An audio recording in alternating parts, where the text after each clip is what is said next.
Assalamualaikum warahmatullahi wabarakatuh. Hope you're doing well. So, I wanted to get back into this constitution of the norms of the Society of Jesus called the Jesuits. And it's a Catholic order.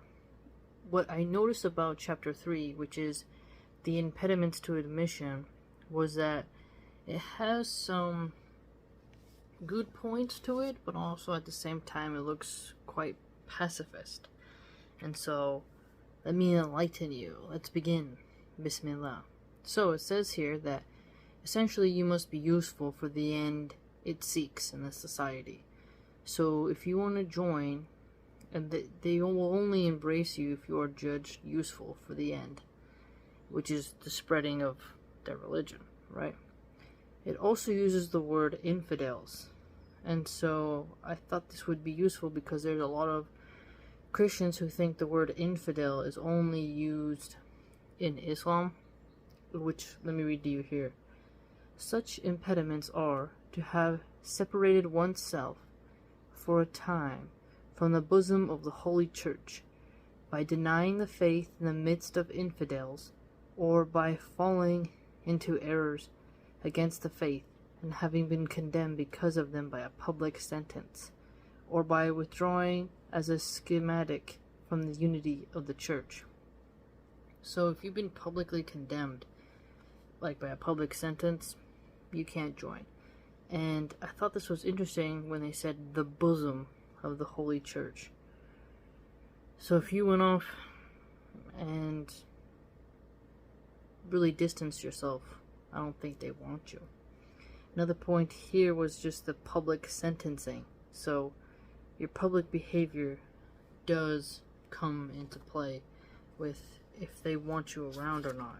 So honor plays a role. The next one I thought was here is that you can't join if you are infamous or have committed homicide. Infamous is when you are well known for some bad deed or quality. It can also mean wicked and abominable. I'm reading my annotations here. Homicide is killing of a person by another. It's basically unlawful killings, a murderer. If you were a hermit with the garb of a monk, you can't join. You cannot join if you are married or you're a slave. Your master basically has to dissolve that person's servitude before they can enter, and a man must divorce his wife in order to join.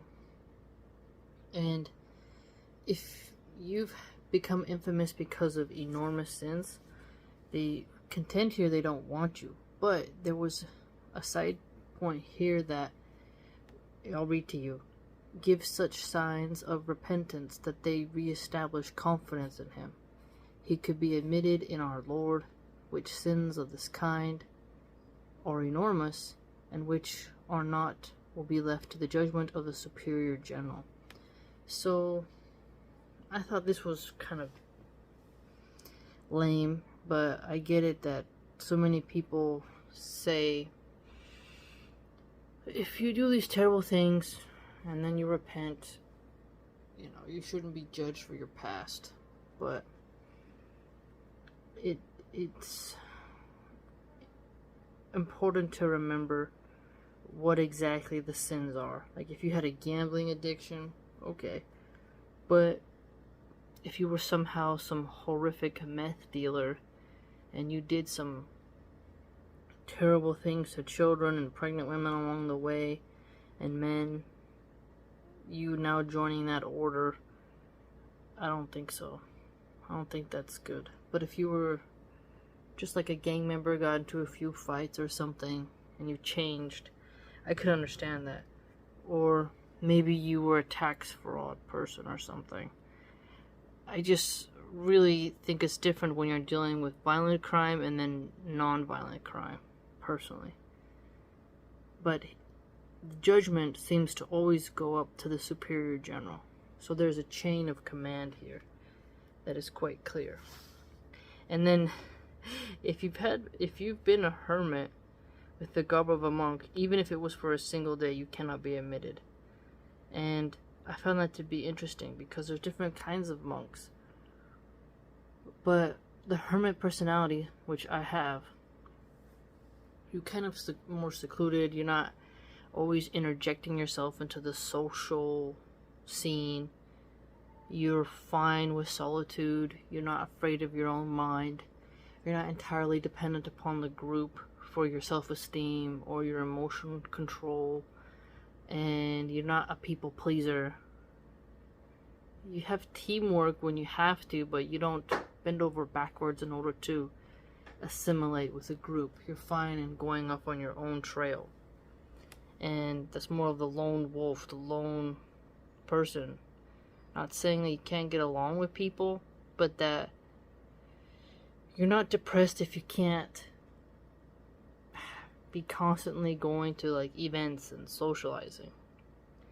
Not saying that socializing isn't important, it's just that there are some people who they can't sit still, they have to always be doing something with other people. And when they're alone with their own thoughts, they really struggle. And so a hermit is the opposite of what this society is, because it appears that this society is like really about the group. There's a lot of intermingling, group events. It's like you're part of this brotherhood. It's more of the us and not you. That's what I get from it. So maybe that's why they don't want the hermit mindset there. Not only if he has made a profession, so it's not just that, oh, you were a Buddhist monk, or you're a philosopher monk, or ascetic, basically. It's not just that you were hired for that, but that you've ever done it from a personal choice, professional or private. And then it obviously mentioned the marriage part. So the bond of matrimony, I think they want that severed if you join, because you have a duty to your wife. And if you're off in the society, you're not doing your husbandly roles. But it would be kind of creepy to have all these men around each other with no access to women. You know? And you cannot join if you are mentally ill. But it does note, however, if one has other exceptional qualities and the superior general allows it by giving his consent to it, it may happen. But in the end, they don't want to have large numbers of mentally ill people joining. If the defect is so serious that God will not be served by receiving the one who has it, then they are unfit for the mission. And so, I'll read it how they wrote it. Another impediment is to be mentally ill, with the result that the judgment becomes obscured and unsound, or to have a notable disposition towards such an illness. And it appears that if you have a trait that is a form of mental illness, but you're still of sound mind and can make accurate distinctions between things with judgment, then I guess it, like, imagine if you were, there's tons of mental illness, and sometimes they just make things up. But maybe if, like, some people call ADHD and OCD and PTSD a mental illness. But you just get flashes of that and it's manageable. But if you're schizophrenic, obviously that's different. Bipolar disorders, when you're going through a manic phase, maybe then. Or someone who's chronically depressed, but yet they have that kind of nihilistic mind. Some people who are depressed are cynics. And cynics can be quite funny, even though they're super depressed. Like, think of Eeyore and Winnie the Pooh. That donkey is always depressed. But his friends still have him around and he's fine. He's just always depressed and there's nothing you can really do about it. So I think of that when I read a line. But they do mention, so long as the door would not be open to large numbers or to anyone as has been stated without exceptional qualities. So they mention exceptional qualities, because a lot of really smart people are eccentric. They're gonna have something weird about them, and not fake weirdness. Some people today will be like, I'm autistic, so I do this and this and that. And I don't really know if I've ever met an autistic person, because I don't just scan people for mental illnesses when I talk to them. I just like, oh, that person's a bit off, or they have this trait or that trait. Everyone's got something about them, right? But there are tons of influencers who call themselves autistic because they want to be quirky, weird, different, niche, and pretend to be eccentric. but I've met some real intelligent people, and there's always something different about them. There's always something, and I think if you are eccentric, you have an element of that, who others would call it mentally ill, but you don't notice it's not a problem for you, but someone else notices it, and it's just something strange. We all have it, and you don't brag about it because you feel a little bit private about it. Like, if someone asked me what's something weird that I do, I'd be like, why do you want to know? Like, to me, it is not weird. To me, you're weird for not liking it, right? Someone has to tell you what it is, and then you're like, huh?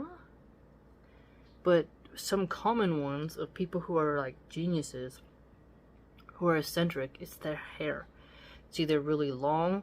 When it comes to women, you can have really long hair, and they're very wise, and they have a certain attitude about them. They put beads in their hair, braids. They let their hair be natural. That's another thing. Women who like flat iron their hair, or they are dyeing it. They're doing like normal, modern boss babe hairstyles. I don't know. Like, an eccentric woman will have, like, if it's a black woman, it's usually a natural fro, or she has like half fro, half braids. If it's a hippy dippy type of woman, her hair is long and it's just hanging there. It's just there. If it's I've seen some very vogue, fashionable, eccentric women who aren't faking it. Some of them have really short hair, like a man, not a butch lesbian. These are women who are beautiful, but their hair is short, and they have these like. Sometimes they'll have like one dangly earring, and their glasses will be something not the fake liberal thick black frame glasses, but sometimes it's just two like circles, and they're just different, and they're not faking it. They're not copying something I saw in a fashion design magazine or in some Kanye West wannabe drug party. They are who they are, and that type of some of them have like a mental illness of like OCD. Constantly like sanitizing a door handle, or frequent hand washing, or grinding their jaw too much, or picking at themselves sometimes. I have a thing with lotion where I need to put lotion on, and then I need to have chapstick and I have lotion. Like, I don't want dry skin. If I wash my hands and I don't have lotion, I can't think straight. Like, I feel dry, like I need lotion. I'm not gonna get into it, but I'll carry a little lotion with me, or Vaseline. That's not necessarily, I'm not gonna shame myself, but everyone has their niche. And no, I'm not calling myself a genius, but I know I have some traits that are a bit different. And being a hermit myself, you can see that, and other people have pointed out to me. And some people are rude when they point it out, and others are just like, oh, I noticed this. And I won't get into it, but I can see this point of what they're talking about. I've experienced this from multiple angles, and when you're just different in a certain aspect, some people can't really handle that, and you don't get along well with others. And you do, but with other eccentric people who are just different. Human beings have an amazing capacity to find each other's similar personalities, and I value that. And so they make an intelligent decision here that if you have some exceptional quality about you, but you might be a little bit different, well, there you go. And if it's not something so serious, then what's the harm in it, right? But again, very different, right? Further, it says, each of the impediments of this second category could of itself suffice to bar admission. But since there might be other compensating excellent qualities, compensating excellent qualities. So me, I can be kind of angsty and hyper focused on something, and someone else might be like, why? And other times I'll just see something and then move on. So it depends, you know. And others might be like, how do you like deal with that? It's just the way it is, but it helps me. I still achieve. Let me put it that way. Like, if they're doing woke grading now, but it also depends on the teacher and your schedule. But if you have a student who's a bit eccentric, a bit odd, but they're performing high, you can see that they're odd, but they're performing high. If they're odd and they're not doing well, they suck. And if they're normal, but they suck and they're not getting good grades, well, then what use are they? I've had some really interesting conversations with just eccentric people. And they are fun. I'm not talking about a homeless guy who's done meth and has no teeth, and he's just rambling about space aliens. No, that's not what I mean. There are people who, they just have a touch of difference to them, and they're not really concerned with how you see them. They do care about their, like, some aspect, but they always got some strangeness to them. I see this a lot with, like, older women. Like, they're just something different, and you're like, oh. They have this personality that is so different, it sticks out. That you're not gonna meet someone like them. Like, when you meet an Instagram girl, like, there's tons of you, yeah. You stick your butt out, you got Botox lips, you all talk the same, you're carbon copies, get out of here.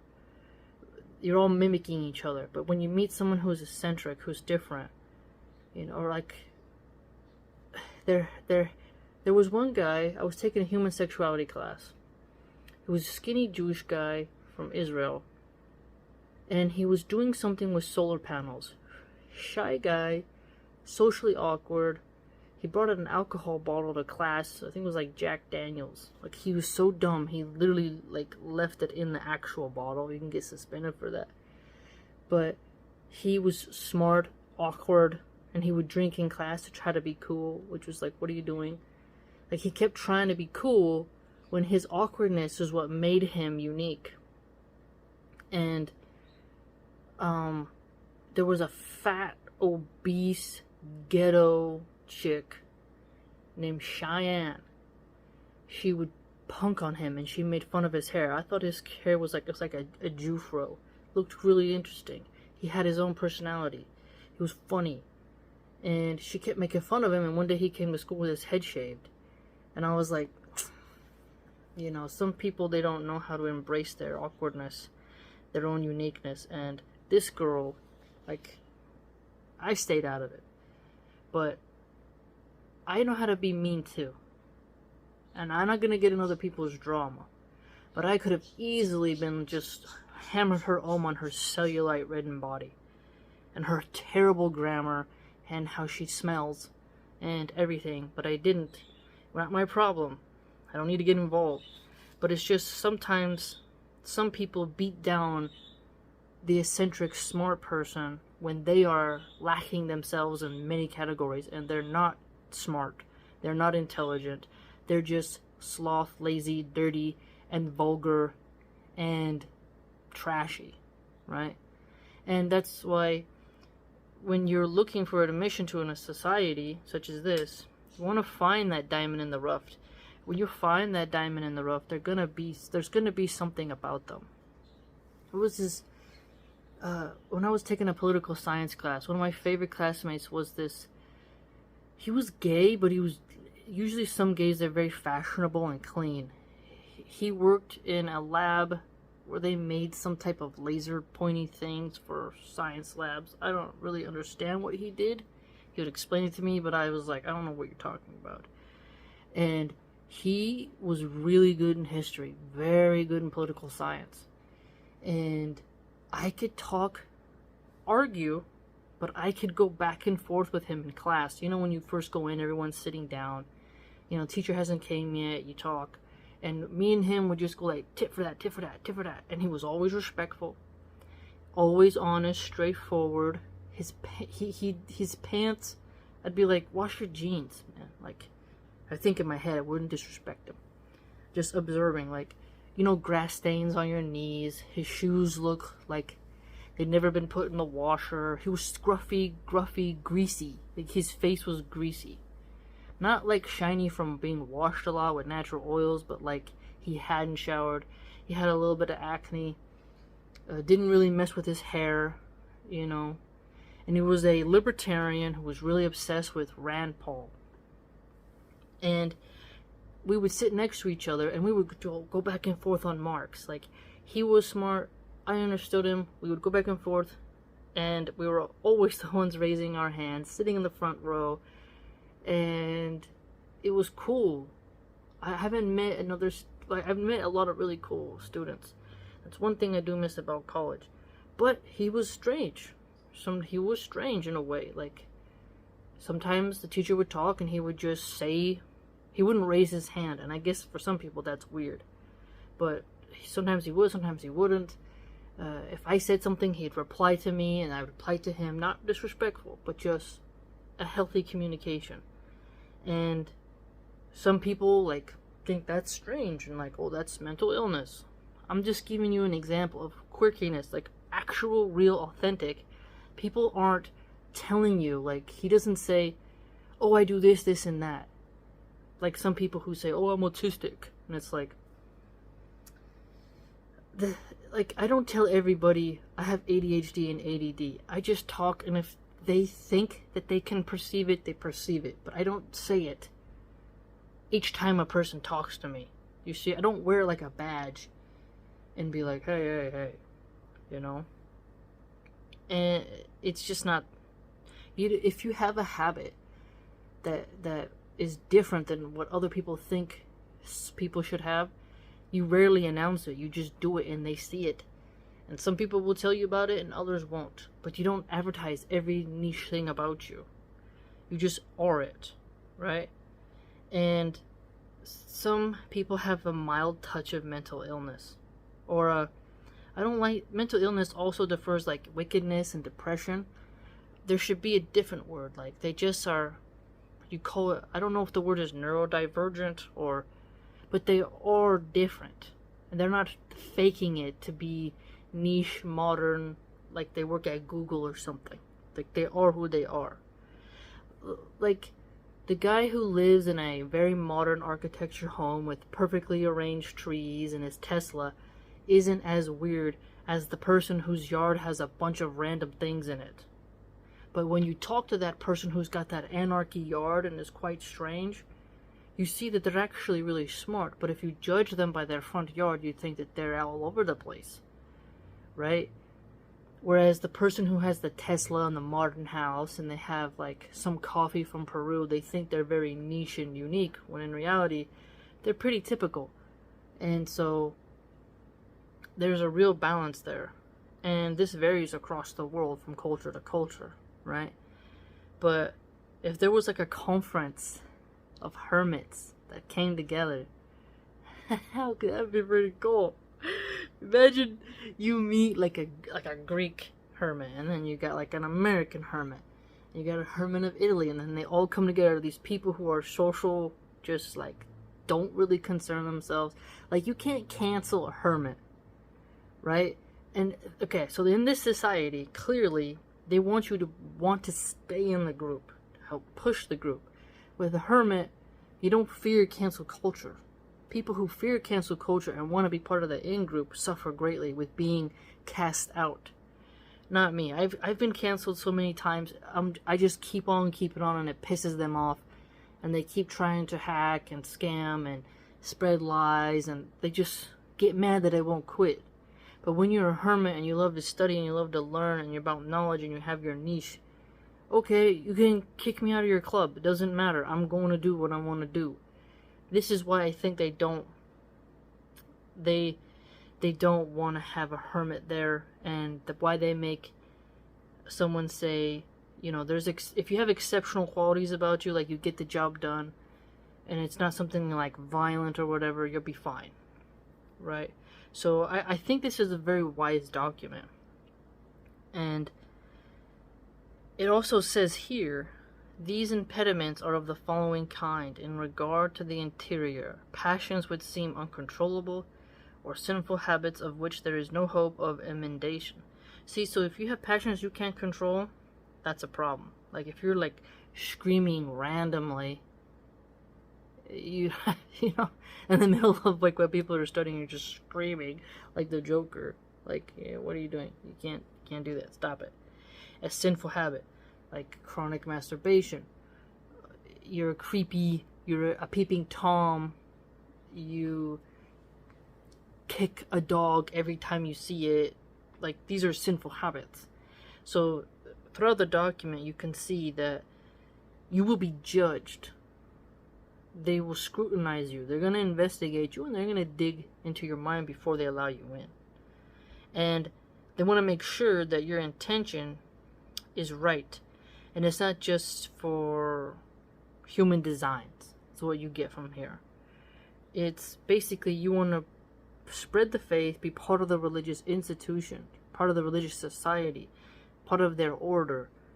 And it's not just about you doing it temporarily to have it on your resume, right? They really want someone who is dedicated. And I'd argue that people who want to be scholars, each one, like scholastic nerds, each one has something to their personality that others may perceive as off. People who study and who have they're zoned in and they can get into the zone, they're too busy focusing on that. And when a nerd struggles is when they look at the jock or the harlot, and then the harlot's teasing them and then disturbs their inner peace, and they get knocked off their focus, and then they lash out. But the smart one is someone who knows how to manage their uniqueness and when to get out of a certain situation appropriately, and then just focus on their tasks. So if you find yourself an army of good scholars, of people who are a bit eccentric, but they are fully committed to your cause, you can do quite well. You can do quite well.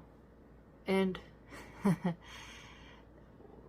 when you look in like the honor society, it was actually pretty cool because there's niche people like who are really into engineering, who are really into mathematics.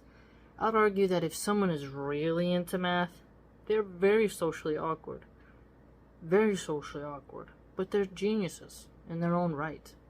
And then if you see someone who's really into like, let's say carpentry, they're like going in and they're carving these intricate designs, making something beautiful, and you're like, you're still doing that? And they're like, yes. You know? You can meet some really cool people, man, when they're passionate about what they do. So when they talk here about, you know, people who should be embraced are those who are judged useful to the end it seeks. So you may have something different about you, but as long as it's not a huge impediment, then you'll be fine, because they want you to have zeal and passion, and that's good and all, but they don't want you to cause discord. They want you to be in accordance with what their institute embraces. So very cool reading thus far. We've read a bit of it, and I like reading it because you see into the mind of the past. It's a 15th century document written by Father Ignatius. So they haven't modernized the language to be politically correct. You know, that's why I was interested with the infidel line, because modern people love erasing the past. They like changing the languages, softening, and then they wonder why their faith and everything about them go to crap, because modernity is about softening for sin, whereas orthodoxy is holding the hard line and sticking to the rights and dogma of the established institution that made it strong in the first place, right? That's another reason why I think a lot of people dislike Islam, is because Muslims try to hold a line, whereas sadly I would argue with Christians, Hindus, and Jews, there's a lot of reformists. They want to erase the foundations of their faith and make excuses and apologetics, and they're ashamed of it. And then they allow the liberal atheists to rebuild their new religion, which goes against the tenets of their faith, you know. And personally, if you're going to have that pyramid, how can you want to be around it when the foundations are being eroded? It's going to come tumbling down on you. It's not going to last through the storm. Let me know what you think, and also by reading this, you improve your rhetoric and your grammar and your vocabulary, because they keep in some great words here that elevate your understanding. We have far too many public schools really dumbing down the language and vocabulary and spellings, and it's so strange. So by reading different texts with a different type of voice, you learn how to interact with people of that voice better, I'd argue. Let me know what you think, and if you'd like to support my content, you can do so by joining my blog, which is www.subscribestar.com/MilahanArchive. Hope to see you there.